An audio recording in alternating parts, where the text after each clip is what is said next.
ಪ್ರಿಯ ವಿದ್ಯಾರ್ಥಿಗಳೇ, KP excellent ಕ್ಲಾಸಸ್ಗೆ ತಮಗೆಲ್ಲರಿಗೂ ಸ್ವಾಗತ.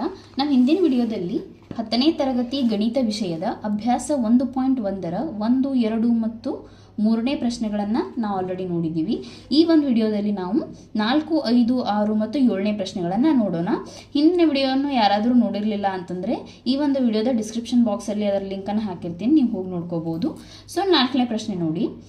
306 657ರ ಮಸ ಇಸ್ ಈಕ್ವಲ್ ಟು 9, ಆದರೆ ಅವುಗಳ ಲಸವನ್ನು ಕಂಡುಹಿಡಿಯಿರಿ. ಸೊ ಆಲ್ರೆಡಿ ಅವ್ರು ಕೊಟ್ಟಿದ್ದಾರೆ ಮಸ ಎಷ್ಟಂತ 9. ನಾವು ಕೆಲಸ ಏನಪ್ಪ ಅಂತಂದರೆ ಜಸ್ಟ್ ಅದರ ಲಸವನ್ನು ಕಂಡುಹಿಡಿಬೇಕು. ಸೊ ನಿಮ್ಗೆ ಆಲ್ರೆಡಿ ನಾನು ಹಿಂದಿನ ತರಗತಿಯಲ್ಲಿ ಒಂದು ಫಾರ್ಮುಲಾನ ಹೇಳಿದ್ದೀನಿ. ಏನು? ಲಸ ಇಂಟು ಮಸ is equal to a into b. ಲಸ ನಮಗೆ ಗೊತ್ತಿಲ್ಲ, ನಾವು ಕಂಡು ಹಿಡಿಬೇಕಾಗಿದ್ದು ಅದನ್ನೇ. ಸೊ ಮಸ ನಮಗೆ ಗೊತ್ತಿದೆ ಎಷ್ಟು? 9. ಎ ಅಂತಂದರೆ 306, ಬಿ ಅಂತಂತಂದರೆ 657. ಸೊ ಲಸ್ ಇವೆರಡರ ಮಧ್ಯೆ ಏನು ಚಿಹ್ನೆ ಇದೆ? ಇಂಟು ಇದೆ. ಸೊ ಈ 9 ಈ ಕಡೆ ಬರೋಣ ಏನಾಗುತ್ತೆ? ಡಿವೈಡೆಡ್ ಬೈ ಆಗುತ್ತೆ. ಸೊ ಲಸ is equal to 306 into 657 divided by 9. ಇದನ್ನು ಸಾಲ್ವ್ ಮಾಡಿದಾಗ ಎಷ್ಟು ಬರ್ತದಪ್ಪ ಅಂದ್ರೆ ಆನ್ಸರ್ 22,338. ಸೊ ನೆಕ್ಸ್ಟ್ ಕ್ವಶನ್ ನೋಡ್ರಿ, 5th ಒನ್. 5ನೇ ಪ್ರಶ್ನೆ. ಎನ್ನ ಯಾವುದೇ ಬೆಲೆಗೆ 6n ಇದು 0ಯಿಂದ ಕೊನೆಗೊಳ್ಳಬಹುದೇ ಪರೀಕ್ಷಿಸಿ. ಇಲ್ಲಿ n ಒಂದು ಸ್ವಾಭಾವಿಕ ಸಂಖ್ಯೆಯಾಗಿದೆ. ಸೊ ಇದರೊಂದು ಆನ್ಸರನ್ನು ನಾನು ಬರೆದಿದ್ದೀನಿ, ನೀವು ನೋಡಬಹುದು. 6ಅನ್ನು ನಾವು ಅವಿಭಾಜ್ಯ ಅಪವರ್ತನ ಮಾಡಿದರೆ ನಮಗೆ ಬರೋದು 2 ಮತ್ತು 3. ಸೊ ನಮಗೆ 0ಯಿಂದ ಕೊನೆಗೊಳ್ಳಬೇಕಂತಂದರೆ ಅದು 5ರ ಅಪವರ್ತನ ಆಗಿರಬೇಕು. ಅಪವರ್ತನಗಳಲ್ಲಿ 5 ಬರಬೇಕು. ಬಟ್ ನಮಗಿಲ್ಲಿ 5 ಬರ್ತಾ ಇಲ್ಲ ಅಂತಂದರೆ 6n ಅನ್ನೋದು 0ಯಿಂದ ಕೊನೆಗೊಳ್ಳುವುದಿಲ್ಲ. ಸೊ ನೀವು ನೋಡ್ಬೋದು, ನಾನು ಇಲ್ಲಿ ಆನ್ಸರ್ ನಿಮಗೆ ಬರೆದು ಕೊಟ್ಟಿದ್ದೀನಿ. ಯಾವುದೇ ಸಂಖ್ಯೆ 0ಯಿಂದ ಕೊನೆಗೊಂಡಿದೆ ಎಂದರೆ ಅದು 100ರಿಂದ ಭಾಗವಾಗುತ್ತದೆ. ಅಂದರೆ ಆ ಸಂಖ್ಯೆಯು 2ರಿಂದ ಹಾಗೂ 5ರಿಂದ ವಿಶೇಷವಾಗಿ ಭಾಗಿಸಲ್ಪಡುತ್ತದೆ. 6n ರ ಅವಿಭಾಜ್ಯ ಅಪವರ್ತನಗಳು 2 × 3 ಹೋಲ್ ಪವರ್ n ಆಗಿದೆ. 6ರ ಅವಿಭಾಜ್ಯ ಅಪವರ್ತನಗಳಲ್ಲಿ 5 ಬರುವುದಿಲ್ಲ. ಆದ್ದರಿಂದ 6n ಎಂಬುದು 0ಯಿಂದ ಕೊನೆಗೊಳ್ಳುವುದಿಲ್ಲ. ಸೊ ನೆಕ್ಸ್ಟ್ ಕ್ವಶನ್ ನೋಡ್ಬೋದು, 6ನೇ ಪ್ರಶ್ನೆ. 7 × 11 × 13 + 13 ಇದೊಂದು ಸಂಖ್ಯೆ. ಆನಂತರ 7 × 6 × 5 × 4 × 3 × 2 × 1 + 5 ಇವು ಸಂಯುಕ್ತ ಸಂಖ್ಯೆಗಳಾಗಿವೆ, ಏಕೆ ವಿವರಿಸಿ. ಸೊ ಅವ್ರು ಕೊಟ್ಟಿದ್ದಾರೆ ಏನಪ್ಪಾ ಅಂದರೆ ಇವು ಸಂಯುಕ್ತ ಸಂಖ್ಯೆ ಹೆಂಗಂತ ವಿವರಿಸಿರಿ ಅಂತ. ನಿಮಗೆ ಗೊತ್ತಿದೆ ಸಂಯುಕ್ತ ಸಂಖ್ಯೆ ಅಂದ್ರೇನು? ಯಾವ ಒಂದು ಸಂಖ್ಯೆಯನ್ನು ಅವಿಭಾಜ್ಯ ಅಪವರ್ತನಗಳ ಗುಣಲಬ್ಧವಾಗಿ ವ್ಯಕ್ತಪಡಿಸೋಕೆ ಸಾಧ್ಯವಿದೆಯೋ ಅಂತಹ ಸಂಖ್ಯೆಗಳನ್ನು ನಾವು ಸಂಯುಕ್ತ ಸಂಖ್ಯೆ ಅಂತ ಕರಿತೀವಿ. ಬಟ್ ಅವ್ರು ಇಲ್ಲಿ ಕೊಟ್ಟಿರೋದು ನಿಮ್ಗೆ ಏನಪ್ಪಾ ಅಂತಂದರೆ ಪ್ಲಸ್ ಅಂತ ಇಲ್ಲಿ ಒಂದು ಕೊಟ್ಟಿದ್ದಾರೆ, ಇಲ್ಲೂ ಪ್ಲಸ್ ಅಂತ ಕೊಟ್ಟಿದ್ದಾರೆ. ಸೊ ನಾವು ಇದನ್ನು ಸಾಲ್ವ್ ಮಾಡ್ಬೇಕು. ಹೆಂಗೆ ಸಾಲ್ವ್ ಮಾಡ್ಬೇಕು ನೋಡ್ರಿ. ಮೊದಲನೇ ಸಂಖ್ಯೆನ ನಾನು ತಗೊಳ್ತಾ ಇದ್ದೀನಿ. ಸೊ ಇಲ್ಲಿ ನೋಡ್ಬೋದು 7 × 11 × 13 + 13. ಸೊ ಇದೊಂದು ಸಂಖ್ಯೆ ನಿಮಗೆ ಕಾಣಿಸ್ತಿರೋದು. ಸೊ ಇದೊಂದು ಮಿಡಲ್ ಏನಿದೆ ಇಲ್ಲಿ ಪ್ಲಸ್ ಅಂತ. ಸೊ ಇಲ್ಲೂ 13 ಇದೆ.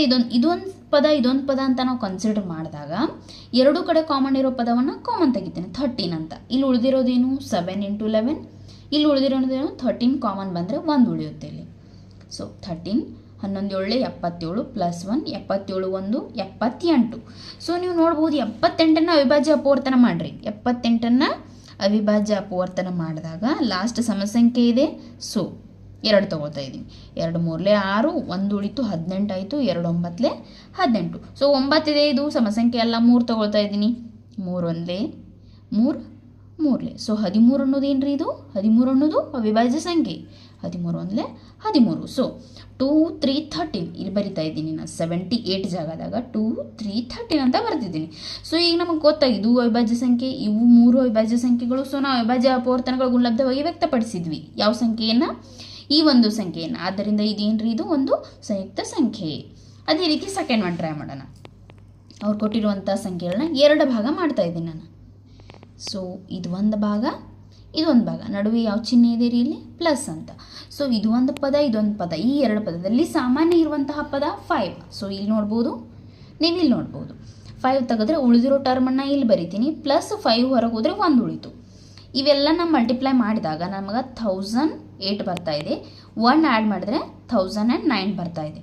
ಸೊ ಇದು ಒಂದು ಅವಿಭಾಜ್ಯ ಸಂಖ್ಯೆನೇ. ಇದನ್ನು ನಾವು ಅವಿಭಾಜ್ಯ ಅಪವರ್ತನಗಳ ಗುಣಲಬ್ಧ ವ್ಯಕ್ತಪಡಿಸಲಿಕ್ಕೆ ಸಾಧ್ಯ ಇಲ್ಲ.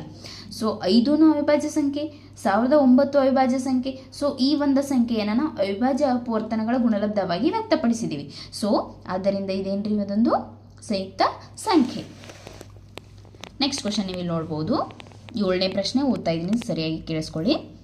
ಒಂದು ಕ್ರೀಡಾಂಗಣದ ಸುತ್ತಲೂ ವೃತ್ತಾಕಾರದ ಮಾರ್ಗವಿದೆ. ಸೋನಿಯಾಳು ಆ ಕ್ರೀಡಾಂಗಣದ ಒಂದು ಸುತ್ತನ್ನು ಪೂರ್ಣಗೊಳಿಸಲು 18 ನಿಮಿಷಗಳನ್ನು ತೆಗೆದುಕೊಂಡರೆ, ರವಿಯು ಅದೇ ಸುತ್ತನ್ನು ಪೂರ್ಣಗೊಳಿಸಲು 12 ನಿಮಿಷಗಳನ್ನು ತೆಗೆದುಕೊಳ್ಳುತ್ತಾನೆ. ಒಂದೊಮ್ಮೆ ಅವರಿಬ್ಬರು ಒಂದೇ ಬಿಂದುವಿನಿಂದ ಏಕಕಾಲದಲ್ಲಿ ಆರಂಭಿಸಿ ಏಕಮುಖವಾಗಿ ಚಲಿಸಿದರೆ ಎಷ್ಟು ನಿಮಿಷಗಳ ನಂತರ ಅವರು ಪುನಃ ಆರಂಭಿಕ ಬಿಂದುವಿನಲ್ಲಿ ಸಂಧಿಸುತ್ತಾರೆ?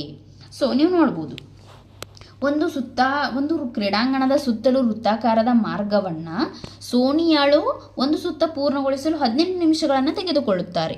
ಯಾರು? ಸೋನಿಯಾ ಒಂದು ಸುತ್ತನ್ನು ಪೂರ್ಣಗೊಳಿಸಲು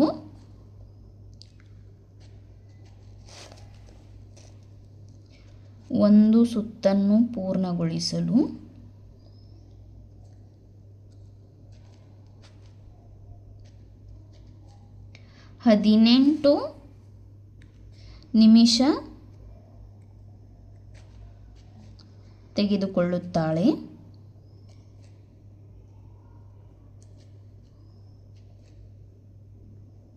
ಅದೇ ರೀತಿ ಇನ್ನೊಬ್ರು ಯಾರು?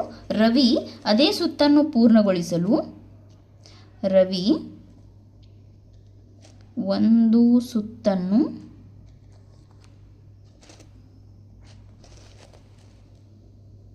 ಪೂರ್ಣಗೊಳಿಸಲು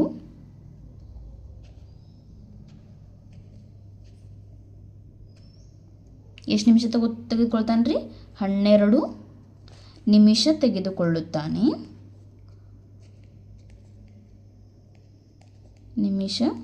ತೆಗೆದುಕೊಳ್ಳುತ್ತಾನೆ. ಹಾಗಾದರೆ ಅವರಿಬ್ಬರು ಒಂದೇ ಬಿಂದುವಿನಲ್ಲಿ ಏಕಕಾಲದಲ್ಲಿ ಆರಂಭಿಸಿ ಏಕಮುಖವಾಗಿ ಚಲಿಸಿದರೆ ಎಷ್ಟು ನಿಮಿಷಗಳ ನಂತರ ಅವರು ಪುನಃ ಆರಂಭಿಕ ಬಿಂದುವಿನಲ್ಲಿ ಸಂಧಿಸುತ್ತಾರೆ ಅಂತ ಪ್ರಶ್ನೆ ಕೇಳಿದಾಗ ನಾವೇನು ಮಾಡಬೇಕ್ರಿ ಅಂತಂದರೆ, ಈ 18 ಮತ್ತು 12 ಈ ಸಂಖ್ಯೆಗಳನ್ನು ಅವಿಭಾಜ್ಯ ಅಪವರ್ತನ ಮಾಡಿ ಅದರ ಲಸ ಕಂಡುಹಿಡಿದ್ರೆ ನಿಮಗೆ ಕೇಳಿರುವಂಥ ಪ್ರಶ್ನೆಗೆ ಉತ್ತರ ಸಿಗ್ತೈತಿ. ಸೊ 18 ಅವಿಭಾಜ್ಯ ಅಪವರ್ತನ ಮಾಡಿರಿ. ಸೊ ಇದೊಂದು ಸಮಸಂಖ್ಯೆ. ಸೊ 2 ಬಗ್ಗೆ ನಾನು ತಗೊಳ್ತಾ ಇದ್ದೀನಿ. 2 9 18, 3 3 9, ಅಗೇನ್ 3 1 3. ನೀವು ನೋಡ್ಬೋದು. ನೆಕ್ಸ್ಟ್ ಸಂಖ್ಯೆ ಯಾವುದು? 12 ತಗೊಳ್ರಿ.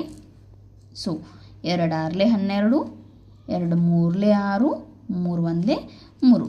ಸೊ ಇದನ್ನು ಅವಿಭಾಜ್ಯ ಅಪವರ್ತನಗಳ ಗುಣಲಬ್ಧವಾಗಿ ಬರ್ಕೊಳ್ರಿ. 2 × 3 × 3. ಇದನ್ನು ನಾವು ಹೆಂಗೆ ಬರಿಬೋದು ರೀ? 3 2 ಸಲ ರಿಪೀಟ್ ಆಗಿರೋದ್ರಿಂದ 3 ಸ್ಕ್ವೇರ್.